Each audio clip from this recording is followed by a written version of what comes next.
You're listening to the lecture on Chapter 11, Healthcare of the Older Adult. By the end of this chapter, your objectives are that you should be able to specify the physiologic aspects of aging in the United States, compare and contrast the common physical and mental health problems of aging, as well as their effects on the functioning of older adults as well as their families, and identify the role of the nurse in meeting the healthcare needs of the older patient population. Before we get started, I just wanted to make a couple things very, very clear. When we talk about the older population, we are talking about the older population defined by their age. So they are considered an older population because they're over the age of 65. Someone who is older or considered an older adult or an elderly person does not mean that they are frail or sick or that they are going to have health care problems. Many older adults are very active. They lead active, healthy lifestyles, and they manage their chronic conditions very well. They just happen to be of an age of 65 or older. Education on health promotion as well as disease prevention is still vital to enjoying a longer life, and because people are living much longer, they still have quite a few years left after the age of 65. So they need to be able to manage their health, and they still need to exercise, they still need to watch their diet, and they still need to stay away from any kind of risk factors that could bring on new ailments.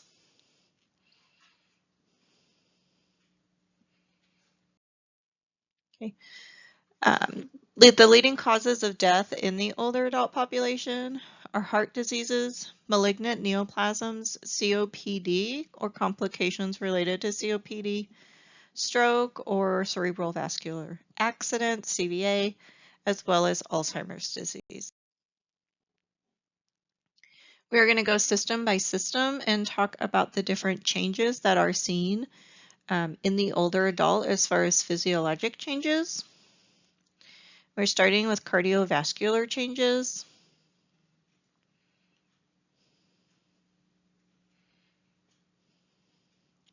As far as the heart is concerned, heart disease is the leading cause of death in the United States for the aging population.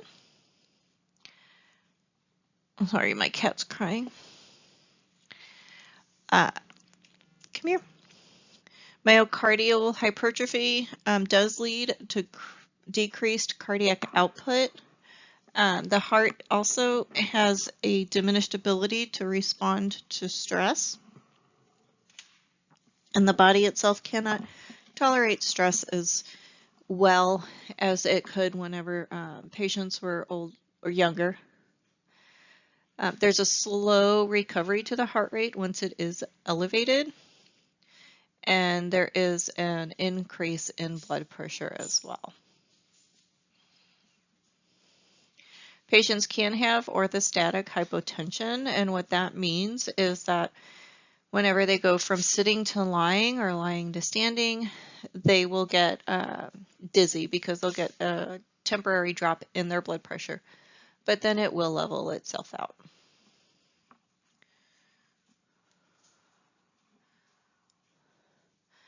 You do have to watch older adults because they will present with different symptoms than those in the younger population. So if you have an older adult who has an MI or myocardial infarction, heart attack, they might have general symptoms. So they just might complain of fatigue, nausea, dizziness, or a syncopal episode, rather than having your typical signs and symptoms. So you do have to watch that.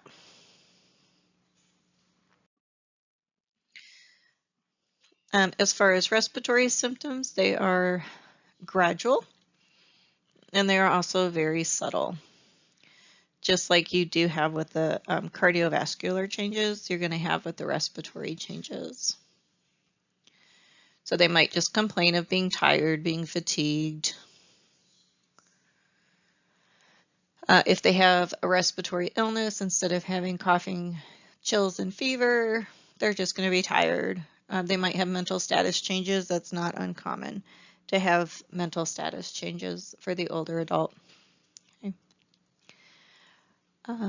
As far as the respiratory system itself, if you have a healthy adult, older adult, you're going to see very little decline in the respiratory function. There are differences in aerobic capacity because that declines with each decade from the age of 20 on. They also have reduced maximal inspiratory and expiratory force because they don't have as much elasticity in their lungs. Their lungs can't expand and contract like they did whenever they were younger. They also have diminished respiratory efficiency. They can also have weaker muscles in the chest wall, and that can account for some of the respiratory changes.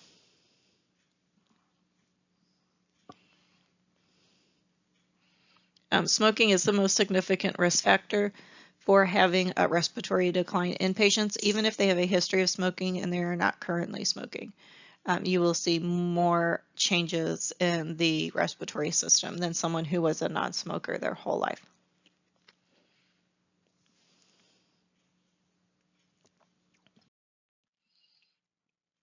As far as the integumentary system, or the skin, is concerned, they do lose elasticity in the skin.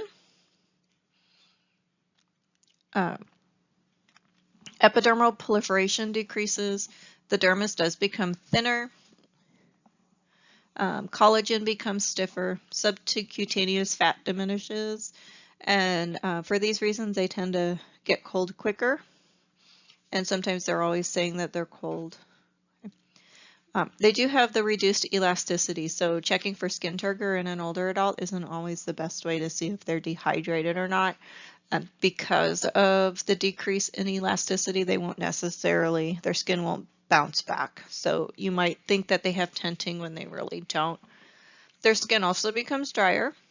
They're more susceptible to infection, injury, and burns. Hair pigmentation can change. They can also lose their hair. Balding can occur, and men and women can have thinning as well.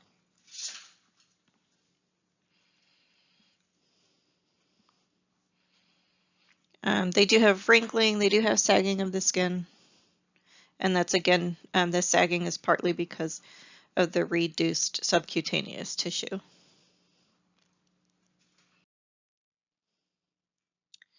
As far as the reproductive system, sexual activity does decline, especially if they lose their life partner, which is not uncommon to have one partner pass away before the other.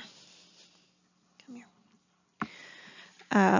A female tend to be drier, less lubricated whenever they do have intercourse.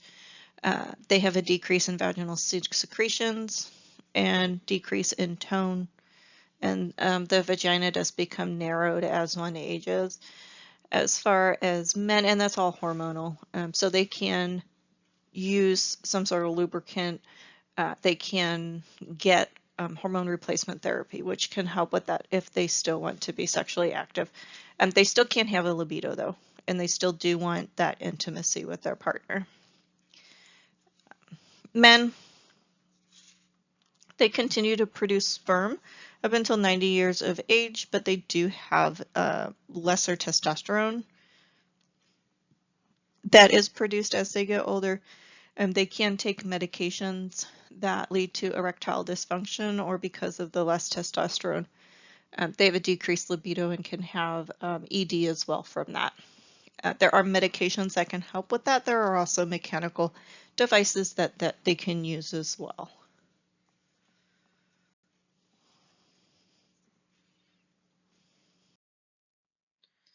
As far as the GU system, GFR is decreased.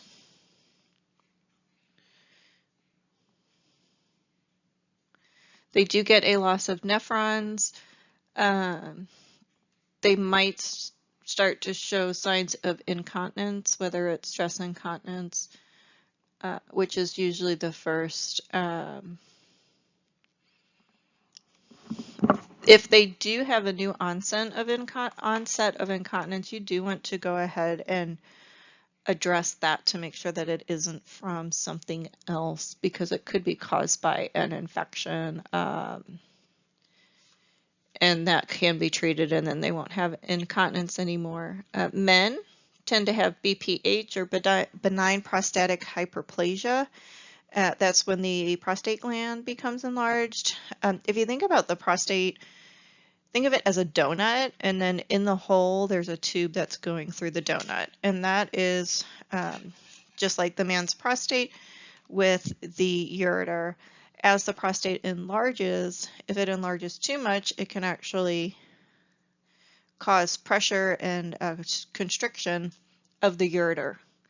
So the man will think that he has to void, he will go void, he'll think that he's done, but then he won't be done. And then he will become incontinent. And that is usually overflow incontinence, because his bladder is still full, it didn't completely empty, because his prostate is enlarged. He can take medications that will help with making the prostate not quite so enlarged, and then there's also procedures that can be done, like a TURP, to shave off part of the prostate to make it smaller and open that ureter back up. Women can become incontinent. They can have stress incontinence, or they can just need to get to the bathroom quicker than what they're physically capable of doing because of decreased mobility. Part of that is because of their perineal muscles. They're not as toned as they used to be. And doing exercises, doing timed voiding, getting up before they get the real urge, whenever they think that they might need to go to the bathroom, going to the bathroom about an hour after they eat, things like that can really help to decrease the occurrences of incontinence. They can also wear the incontinence pads, incontinence briefs, but it is so important to educate them that they need to change those after every void.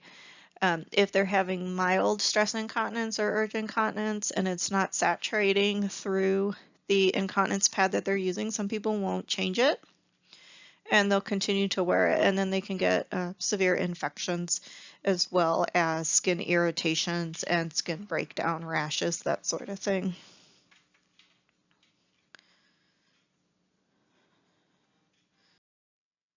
As far as your GI, you do not have as acute of a taste sensation, so your taste buds do change, because you can't taste as well and you don't recognize the sweet and the salty and the bitter and the sour.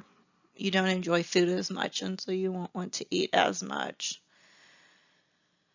Gastric motility can also start to decrease. It isn't a significant decrease, but it does start to decrease, which will result in delayed emptying of the stomach. So you feel full quicker and you feel full longer, which is going to make you not want to eat as much. You have decreased secretions of the gastric acids, which will also affect absorption of different nutrients and will affect how quickly your food gets broken down. Absorption of calcium and vitamin D, which generally occurs in the small intestine, will also diminish as you age. So you might need to have supplements for that. Constipation is common in older adults. Part of it is because slowed peristalsis. Some of it, though, is just because they're not eating or drinking as much. Some older adults will take laxatives. If they don't have a bowel movement every day, they'll start to take laxatives. So they'll have chronic laxative use, which will increase the incidence of constipation. Inactivity, decreased activity, medications sometimes can cause constipation. If they're not taking in enough fluids because they have stress incontinence or urge incontinence, so they're not drinking as much, then that can contribute to the constipation as well. And then if they have too much dietary fat, not enough dietary fiber, then that will also lead to constipation or contribute to constipation. So if you do have a patient that complains of being constipated, the first thing you want to do is make sure they're drinking a lot. And it isn't drinking a lot all at once. So they should always have water with them. They should always be drinking wherever they're sitting, wherever they're working. They should always have water so that they can constantly be sipping on water throughout the day. You can also have issues with poor fitting dentures, losing teeth and not having dentures. And so then they have trouble just physically taking in the food. Their salivary glands are not as active, and you don't have the response that you would normally if you ate something that was sour or bitter. Because the mouth is drier, then they aren't going to eat quite so much. It can make it harder to swallow because what they're taking in after they chew and try to swallow is going to be more dry because they're not salivating like they normally would. Increasing oral intake, drinking more water will help with that. They just need to do so.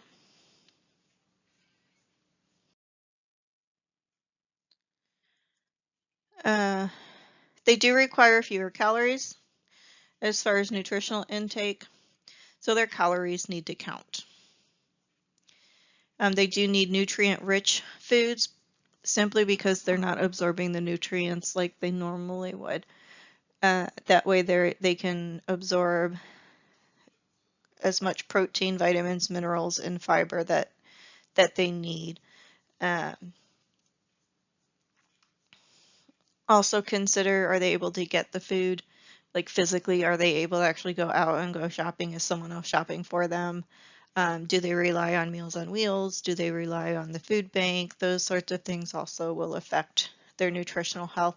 And then if they can't afford a lot of food, then that's going to also play a part. But if they have restrictions financially and they don't really taste anything anymore, nothing really sounds good to eat, and you feel full longer and you're not being as active, you're not going to eat as much. So it's really important that what they do take in counts. That it is rich in protein, it is rich in vitamins. The older population generally does not sleep as long. It could be because they have a respiratory condition, and so laying flat makes it more difficult for them to breathe, so then they don't want to lay flat. They want to keep the head of bed elevated. They could have sleep apnea. They might need a CPAP or BiPAP machine to help them sleep, which means then they have to maybe change their positioning. Sometimes they'll have to sleep in a certain position, and it can cause pain. So they're not going to sleep as well or as long. If they're in one position for too long and they have arthritis, then they'll start to have pain. They can have restless leg syndrome, which can get worse as we age. They can also have to go to the bathroom at night, so they're getting up several times to use the restroom, and that's interrupting their sleep pattern as well. Patients with dementia, some sleep all night, some get up and wander around at night. And your patients will tend to get more confused in the evening and throughout the night than during the day. It turns into a vicious cycle because you're not sleeping well. You can't think clearly because you didn't get a good night's sleep. So you might not be able to focus as well. You might not be able to remember things and be as acutely aware as you would if you were sleeping well. You're more groggy and less focused and less aware, which can increase the chance for falls. And the elderly that fall tend to break their hip, and whenever they break their hip, they end up in the hospital, and they have a greater chance of not being able to go back home and be independent anymore. They also have a greater chance of getting pneumonia, getting complications, and passing away.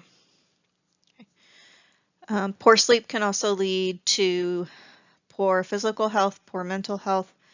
and a reduced quality of life. And they might start napping during the day. And as they nap during the day, they then can't sleep at night because they took naps during the day.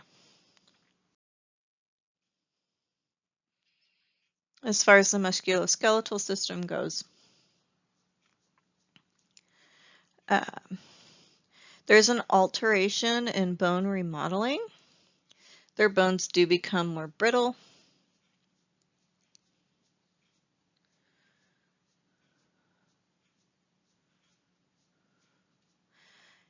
They do lose density in their bones, which also can increase the chance of their bones breaking or fracturing, especially if they fall. They lose muscle tone and they lose muscle strength. And part of that is due to inactivity, and part of it is due just to the age. As you age, your muscle fibers will start to deteriorate, your cell membranes will start to thin out, and your cells will start to deteriorate as well. And then you have degenerated joint cartilage because your cartilage will wear down as you age, and then you can actually get bone on bone that rubs together, and that can cause quite a bit of swelling and pain. Nervous system, it is more difficult to maintain homeostasis. So if they do become ill or stressed, then they are more likely to be affected by that, and it takes longer for their body to recover.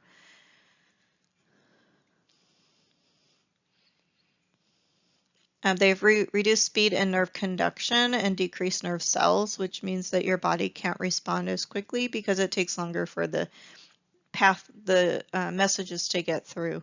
So if you were to burn yourself, the "ow, it's hot" does not happen as quickly, which can lead to a more severe burn.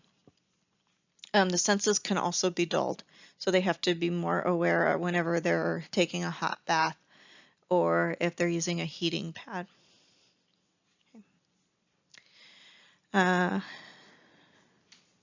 They can become confused more quickly, and anytime there is any kind of acute illness, confusion tends to be one of the first signs. So they might move around less, they might be more fatigued, complain of being tired, and then you'll notice some confusion. It might start mild and then it will increase. As the confusion increases, so does the agitation. Balance isn't as great either, which can also lead to falls. As far as the sensory system goes, you can have loss, which means decreased or loss of vision, decreased or loss of hearing, and then of course the taste and the touch. You can also have sensory deprivation. That is something that's not the same as a loss, but if they're in the hospital and no one comes to visit them and they don't have the TV on, they're not getting that stimulation, and so then they're being deprived of any kind of sensory stimulus. As far as vision is concerned, you have the diminished ability to focus on close objects. You tend to not tolerate glare as much. Your eyes don't adjust as quickly to changes in light intensity. And you can also have a change in distinguishing between subtle differences in colors. You can get things like macular degeneration and cataracts, diabetic retinopathy. Those types of conditions will also affect your vision. As you age, you have a decreased ability to hear high frequency sounds, and sometimes you do have hearing impairment with the middle tones and low tones as well, and hearing aids will correct most of that. We already talked about decrease in sense of taste. You also have a decrease in sense of smell, which will affect your appetite as well. It can also affect if you're able to smell subtle changes as far as gas, fire, whatnot. Okay. As far as psychosocial aspects, some people have a real fear of aging, and the fear of aging isn't necessarily related to aging itself. so much as it's related to people don't like the negative images that we place on aging, you know, and that's people if they're older, they can't hear, they can't move, they're not as tolerant of people, they just want to be left alone, and that isn't always the case. So there is a general fear of aging just because of the way they might be treated or might be perceived. There's also fear of aging if you are still in the workforce. And what's going to happen to me now? Are they going to try and relieve me for someone who's younger? There is definitely ageism, and that's the bias that discriminates, stigmatizes, and disadvantages older adults based slowly on their age. And then there's also, well, you know, if they're older and they get confused, they're just getting dementia. They're just getting Alzheimer's, when really they could have some sort of acute illness that's causing the dementia and the confusion, which would need to be addressed.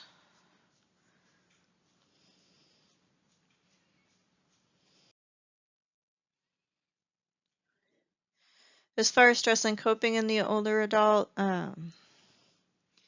the most common stressors, they do have social and environmental losses, and that's generally related to the loss of income. If they're put on a fixed income, they might not be able to be as active as they were before, do as much, go vacationing as much because they have to start watching what they spend. They might not be able to treat themselves as much as they could whenever they were working. They can have a decreased ability to perform previous roles and activities, which can lead to depression. They will start to see deaths of significant others, families, and friends that they will have to deal with as well.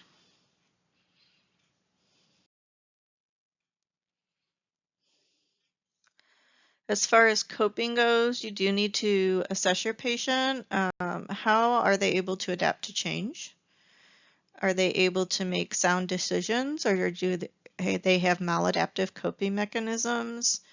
You can look at their past experiences, how they have coped in the past. You can talk to them about that and see if maybe there are better ways for them to cope. Sometimes they might just have fewer choices in how they can cope, what they can do to relieve stress or to deal with stressful events. They can have diminished or less resources, or physically they just might not be able to do the things that they used to do. If they did yoga, meditation, if they went for a run or would go to the gym and they just physically cannot do that, they have to come up with a different way to deal with their stress. Many older adults do rely on their families, their friends, and they lean heavily into their spiritual beliefs during stressful times. Uh, Different definitions that you need to know. Geriatrics focuses on the physiology, pathology, diagnosis, management of disorders and diseases of the older adult population. Geriatric nursing focuses on the older adult population, and it applies the nursing process to the older adults in all environments, from acute to intermediate to skilled and community care. So geriatric nurses do touch all of the different areas of nursing.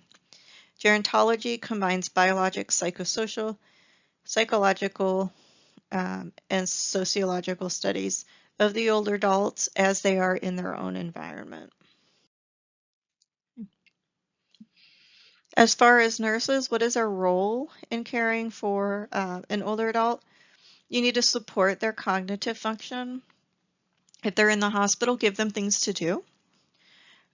Give them word puzzles, crossword puzzles, seek and finds, Sudoku puzzles, anything that keeps their mind sharp and going. You can give them a book to read. You can do books on tape that they have to focus on, but don't just leave them alone in their rooms, isolated, with nothing to really think about and problem solve through, because they need to be able to problem solve to keep cognitively aware. Promote physical safety. If they do have a visual impairment, you want to explain where everything is in the room and you want to leave it there. You don't want to make a lot of changes. Make sure they're able to safely get to and from the bathroom if they're allowed to get out of bed, or make sure they always have their call weight, but make sure that just physically they're able to remain safe. If they're in the home, they shouldn't have loose rugs. They shouldn't have extension cords going across the room. They should know how to properly turn on the heat, turn off the heat. They shouldn't use space heaters if they're on oxygen. That can't be close to the oxygen. They can't have open flames. So you just want to make sure that their physical environment is safe and that they are safe as well. Make them as independent as possible. Sometimes we rush them through because it's so much easier if we just like whip them out of bed and dress them and do their hair and brush their teeth. But it's better for them if they do their own self-care activities. It takes longer, you have to be there longer, but you want to promote independence. You want to promote the self-care activities because it gives them a sense of self-worth, but it also keeps them active and it makes them move, and that will help them as well. Make sure that you keep them from being agitated, reduce anxiety as much as possible. Tell them everything you're doing, why you're doing it, and always communicate with them.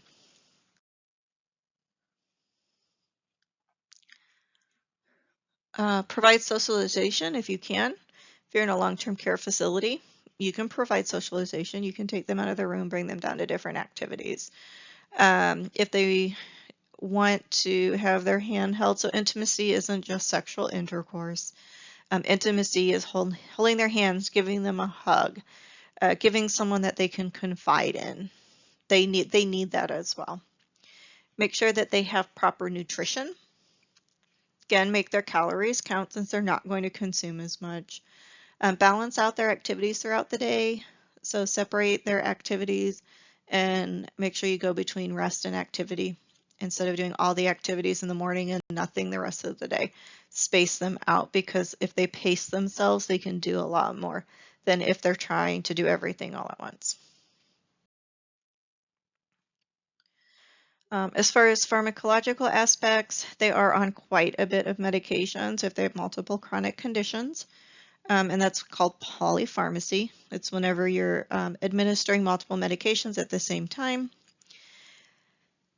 Keep in mind that absorption isn't as great as far as the body is concerned. For the older adult, they do not absorb as much.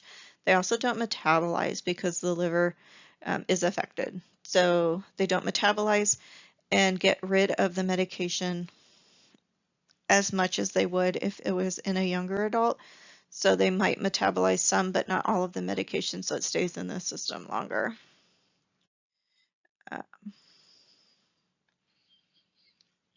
As far as medications go, you do want to start at a lower dose, and you want to give a lower dose at the longer time frame. So if you can give 1 to 2 tablets of Tylenol every 4 to 6 hours, you would want to start with 1 every 6 hours. So the lower dose with the longer time, and then increase as needed. Make sure they are knowledgeable of their medications. Why are they taking them? What are they for? What are some complications? And if you see that they're not able to take the medications due to side effects, adverse effects, interactions, get with the prescriber. And you might have multiple prescribers and they're not communicating with one another, and that's why you're having the interactions from the drug to drug. And so you need to get with those providers. Do what you can, find the barriers that are making them non-compliant so that they can become compliant. And keep things as simple as possible. Depression is definitely becoming more and more common in the older adult. The risk for suicide is increased in the older adult population, and next to adolescents, that is the largest patient population. The older adult has the largest number of suicide rates. So you definitely want to check for suicide risk. just like you would anyone else. Substance abuse, they will try to hide, and they're more likely to hide it than the younger adult. So ask about substance use and abuse. Don't think because they're older they're not going to abuse illicit drugs. And because they do have a lot of medications, they sometimes can get prescription medications as far as narcotics and opioids easier than a younger adult would, just because they have multiple health conditions that are chronic, and they can complain about pain more so than a younger adult could. Dementia and delirium are totally different. Delirium is acute. It is a confused state, but it begins with disorientation, and there is a cause for it. So once you remove the cause, the delirium will subside. If you do not remove the cause, then they will have changes in their LOC. They can have brain damage, and then they can slip into a coma and die. Okay. Dementia is different. Symptoms are subtle on the onset, so you might not notice it if they're in their own home environment and you see them every day, and then it will slowly progress and get worse. You take them out of that environment, you will see it more. Alzheimer's is the most common type of dementia, accounts for 70%, and cannot be diagnosed until after they pass away and they do an autopsy on their brain. Okay. Alzheimer's affects half of those age 85 and older. It is not normal as far as aging process goes. It's just common in the aging population. Completely different. You can have late onset or familial early onset Alzheimer's, and it's the 6th leading cause of death for the older population. Okay. If they do have Alzheimer's or dementia, again, reduce anxiety, irritation, keep them as independent as possible, make sure that they are safe. I think we went over all of these. Yep. Elder abuse and neglect can be physical, can be social, psychosocial. It can be emotional, sexual. They can have abandonment issues where they're supposed to be cared for and they're not. And then they can be used for financial exploitation, which is why it's important with the elder population to ask who is in charge of their finances and paying their bills. Okay. They can get social services. They do have increased cost as they age, and so that does affect healthcare costs just in general in the United States. They are the most common age group to have home health care services because of serious and debilitating illnesses. They are also the majority of older adults use hospice services compared to other ages. And disabilities, incidences of disabilities also increase.